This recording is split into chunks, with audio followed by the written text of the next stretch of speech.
വിരമിച്ച സൈനികർ സർക്കാരുകളിൽ നിന്നും അവഗണന നേരിടുകയാണെന്ന് എക്സ് സർവീസ് ലീഗ് ജില്ലാ പ്രസിഡന്റ് വി വേലുക്കുട്ടി. വിരമിച്ച സൈനികരുടെ ക്ഷേമത്തിനായി പ്രഖ്യാപിച്ചവയൊന്നും പൂർണ്ണതോതിൽ നടപ്പിലായിട്ടില്ലെന്നും വേലുക്കുട്ടി വാർത്താസമ്മേളനത്തിൽ പറഞ്ഞു.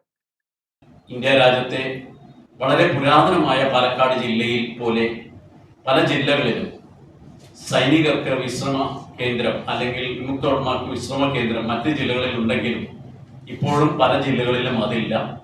അത് വേണം. സൈനിക ക്ഷേമ വകുപ്പ് പുനഃസംഘടന കാലോചിതമായി ഉണ്ടാകാറില്ല. അത് വേണം.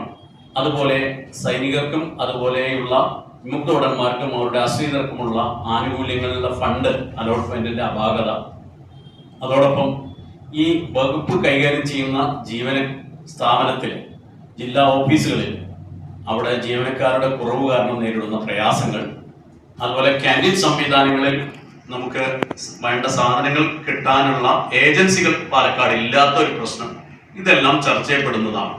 വിമുക്ത ഭടന്മാരുടെ ആശ്രിതർക്ക് ലഭിക്കേണ്ട വിദ്യാഭ്യാസ സംവരണം ഉൾപ്പെടെയുള്ള ആനുകൂല്യങ്ങളിൽ പ്രയാസങ്ങൾ നേരിടുന്നുണ്ട്. ശമ്പള പരിഷ്കരണം, വൈദ്യസഹായത്തിലെ അപര്യാപ്തത എന്നിവയെക്കുറിച്ചെല്ലാം ദീർഘകാലമായി പരാതി ഉന്നയിക്കുന്നുണ്ടെങ്കിലും പരിഹാരമായിട്ടില്ല. ഈ സാഹചര്യത്തിൽ എക്സ് സർവീസ് ലീഗിന്റെ സംസ്ഥാന കമ്മിറ്റിയും ഗവേണിംഗ് കൗൺസിലും 18, 19 തീയതികളിലായി നടക്കും.